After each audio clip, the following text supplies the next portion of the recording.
Vince Gill is a name synonymous with country music, a man with a voice so smooth it's earned him 22 Grammy Awards and an unrivaled reputation in Nashville. Yet despite the fame, the fortune, and the adoration from millions, few know the intense pain and hardship that shaped him into the man he is today. Behind that serene, kind demeanor and timeless love songs lies a life marked by grief, loss, and personal challenges that have followed him for decades.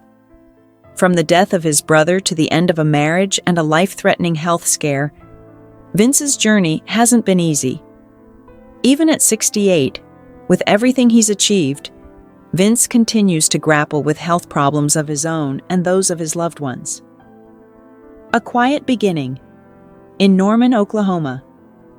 Vince Gill's story begins in Norman, Oklahoma, in the late 1950s, a place far from the glitz and glamour of Nashville. Growing up in a modest middle-class family, Vince was introduced to music in the most organic way. His father, J. Stanley Gill, a hardworking lawyer, was also an avid musician. In the evenings, he would unwind by playing bluegrass and country tunes on his guitar and banjo. Vince's mother, Jereen Gill, with her own musical talents, would join in with her harmonica, creating a musical atmosphere that filled their home. Music wasn't just a pastime. It was an emotional outlet that connected Vince's family and played a pivotal role in shaping his future. Discovering music. Vince's first guitar. At the age of 5, Vince was given his first guitar by his grandmother. Sitting on a small chair with the guitar in hand, Vince clumsily strummed the strings, producing simple melodies. His first lesson was Old Shep, a song that marked the beginning of his deep connection to music. Vince quickly realized that music was not just about playing notes. It was about expressing emotions and telling stories.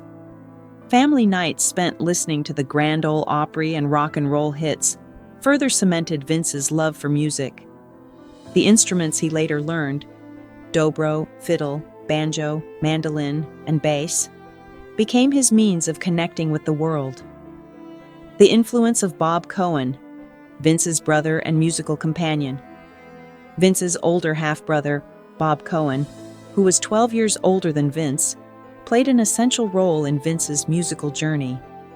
Bob shared Vince's love for music, and together, they spent countless hours playing guitar and singing.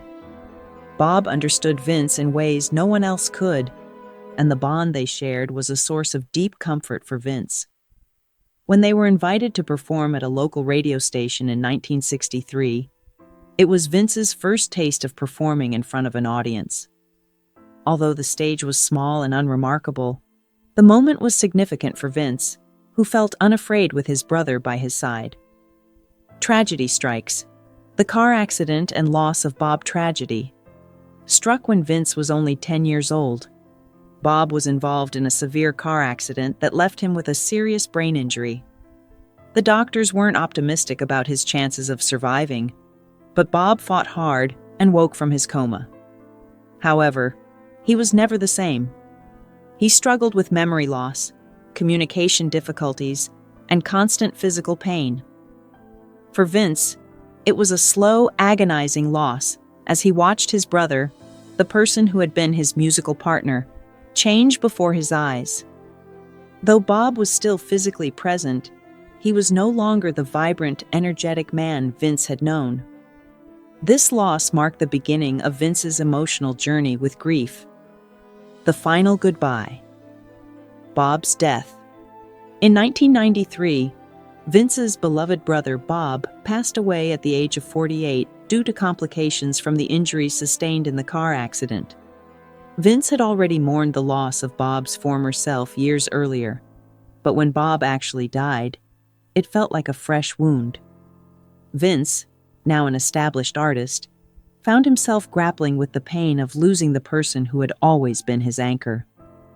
After Bob's funeral, Vince took time away from the spotlight. He later admitted that he felt like he had failed to protect his brother, even though he had watched him change for so long. This profound loss became the emotional foundation for Vince's music. leading to one of his most iconic songs, Go Rest High on That Mountain. Facing challenges, the early struggles of Vince Gill.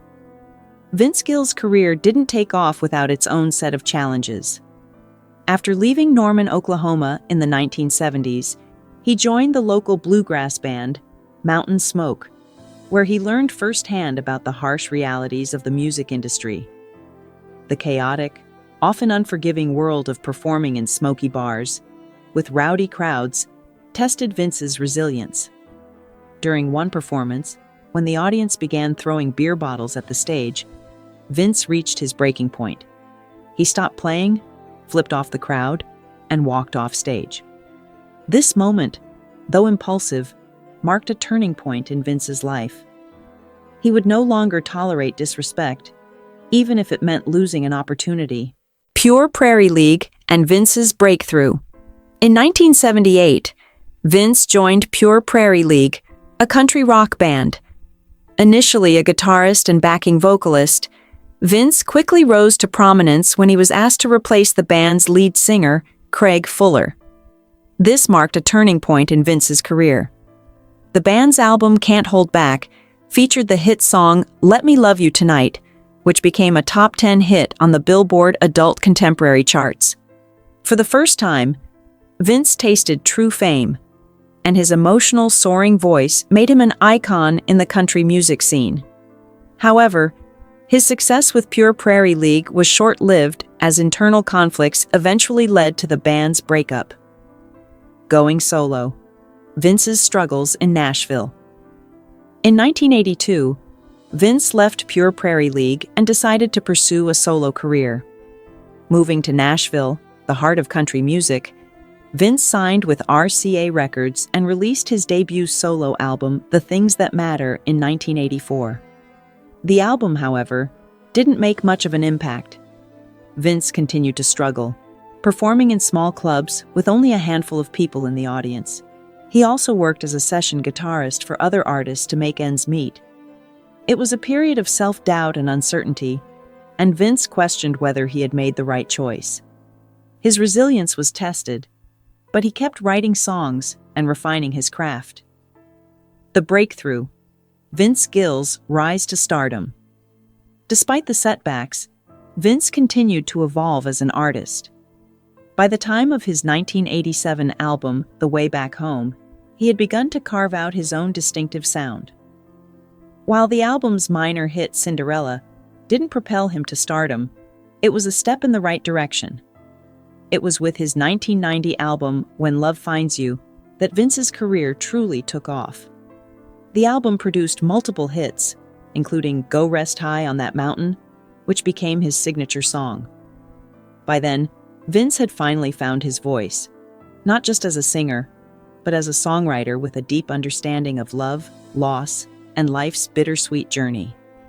Vince Gill, a legacy of resilience and heartbreak. Vince Gill's story is one of resilience, heartache, and triumph. He didn't find fame easily. He fought for it. Behind his smooth, gentle persona lies a man who has faced profound loss, both personally and professionally. Yet through it all, music has been his constant companion. His ability to turn his pain into songs that resonate with others is what has made Vince Gill a beloved figure in country music. As he continues to perform and connect with his audience, Vince remains a symbol of strength, reminding us all that even in the face of the darkest moments, there is beauty to be found in the music we create.